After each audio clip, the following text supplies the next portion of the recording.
Hey, what's going on, guys? This is Alfredo, and I'm going to be casting my next match. And this is going to be a different cast because I'm actually going to be playing in it, and this is going to be a live. It's going to be me playing live, so hopefully this goes well because trying to commentate and talk at the same time, it's going to be pretty difficult. Damn it! I don't want to play against Terran. Whatever, I'll just do it. I hate playing against Terran. If you could not have put that together yourself, but yeah. So what I'm going to be doing is, as I go through this match, I'm going to be talking about what I'm thinking and how I go about playing it as it goes through.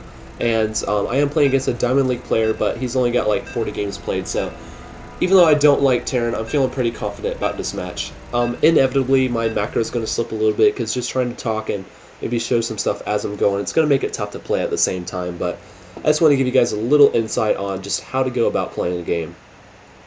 Outside of if you're playing at like the diamond level. And yeah, so hopefully you find it useful.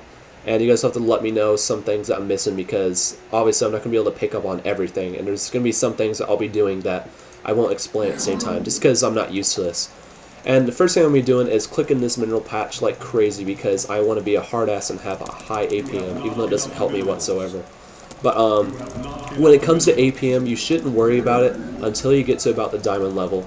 Because anything below that, you just need to be focusing on making sure your macro is good, making sure your micro is good. I got into diamond probably with like 30 APM, so I now do about 100. But yeah, so you don't got to worry about that much. Now, we are playing on Lost Temple, and my build order is going to vary depending on where my opponent is. Like, I always like to have a few different builds in mind, and it's going to differ. Like, if my opponent is going to be right here, where the flying distance is just over this ledge right here, then I'm going to be doing a backdoor drop build because I like doing that against Terran because most of the time they're not ready against it, especially against Protoss because you don't expect that to ever happen. And I was watching a game where like a Protoss player named Tester did that, and he won pretty damn well by using it, so I like to do that build. Now, if my opponent's like on the other side of the map, then I'm just going to have to play it by ear. You really shouldn't go into a match and be like, okay, I'm just going to sit in my base, master one type of unit, and then engage him at about like the 15-minute mark. Because you're playing blind. You don't want to play games blind.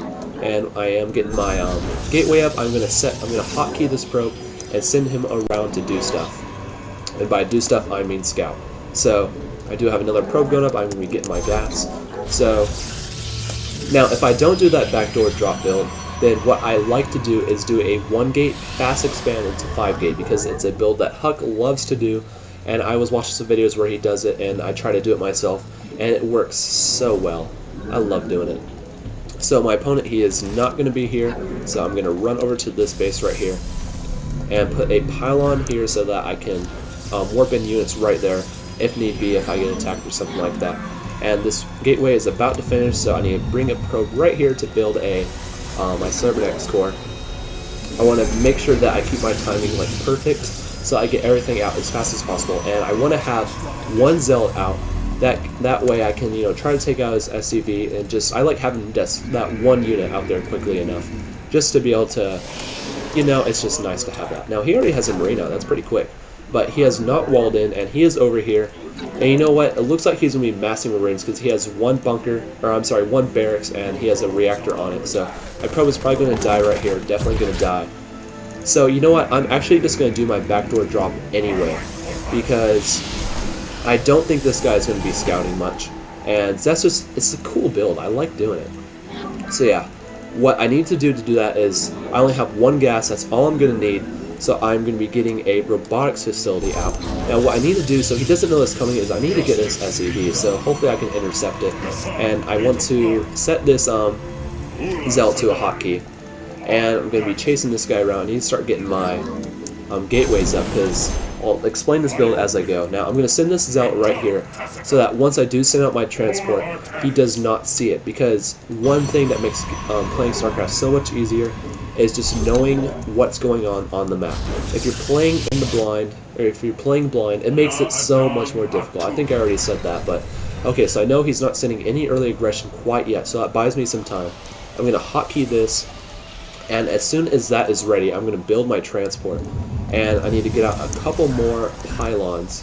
So I'm going to actually cancel this probe, I don't need it, and here goes down the warp prism now. So the best part about this build is, as I have this warp prism out, right as it finishes, my war gates are going to be finished. I'm going to have 4 units total, I'm going to load those 4 units into my warp prism, and then drop them off right here, and then as they attack, I'll warp in 4 more units. So if you can get the timing perfect, then you will be good to go on this build, because, God, it is so good.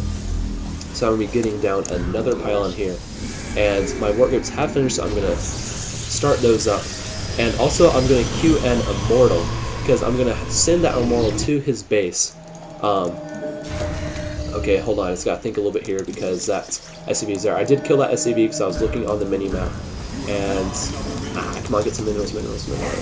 Okay, so, this Immortal, I'm going to queue it to set to his base, so that as I'm attacking, I will be reinforced by that Immortal, and hopefully he has some Marauders out, because Immortals won't be very good against that. This is kind of closer to an all-in, because if it fails, then it's really tough to still win a game, but you're not completely out of it if it doesn't work. So hopefully I didn't fly in range of this Xilnaga tower if he has it, because I will be in bad position if he does, because he'll know it's coming. But this Immortal is out. I'm going to set him to 1, and I'm going to be dropping off these units here, and we'll see how this goes. I'm attacking now. It looks like he might have macroed a little bit too hard, so here goes my attack. I'm going to go and attack his mineral line first, because he's out of position. Actually, I'm going to attack because he doesn't have that many units. Now you want to micro, make sure you do use good micro to keep your units alive. It's looking like this is probably going to be a GG, because he does not have units. He macroed a little bit too hard. So, yeah, I'm not too worried about this match. I think we're good to go. And I have that Immortal is, oh, I actually got killed because I wasn't paying attention, so bad move on my part, but I do have a lot of units, so I'm going to be trying to kill his mineral line. I'm actually not doing the best micro right here, but let's get in here and do some damage, because I want to wreck his world right here. So, unwisely, he's going for this while his whole mineral line is getting completely destroyed, so I like where I am at this point.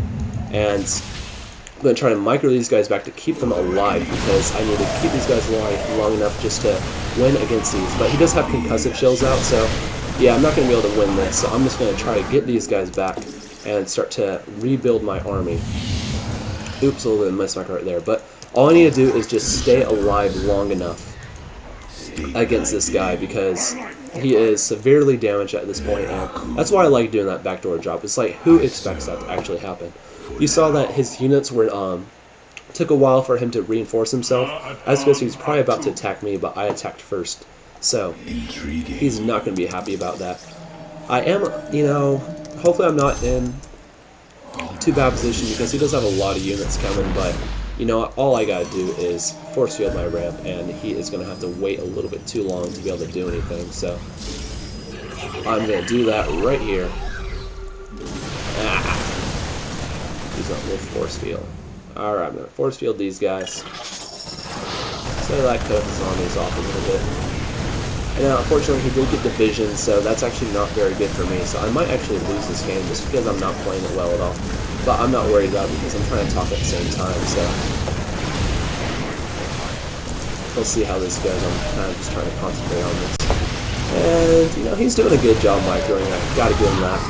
He's able to get my dudes down. So he is attack my immortal, not good micro on that. So actually, it looks like I might end up losing this one, just because I wasn't paying that close attention. So I will bring these stoppies back, but keep them alive. And these 3 Zelts will be enough to fend that attack off. So I'm going to chase his little ass down, because I'm simply trying to micro. And he just ends up leaving because he knew the game was over. So yeah, that definitely wasn't my best game, just because trying to talk at the same time, it's not easy. And I know this, this is my first time doing it, so there's probably a lot of stuff that I missed trying to explain. I'm sure you guys probably still have a lot of questions like, Alfredo, why'd you do that? Or Alfredo, why'd you do this? So, I'll probably be doing more of these in the future, and with practice, I think they'll become even more informational. So, you guys have to let me know what you think and if you like it.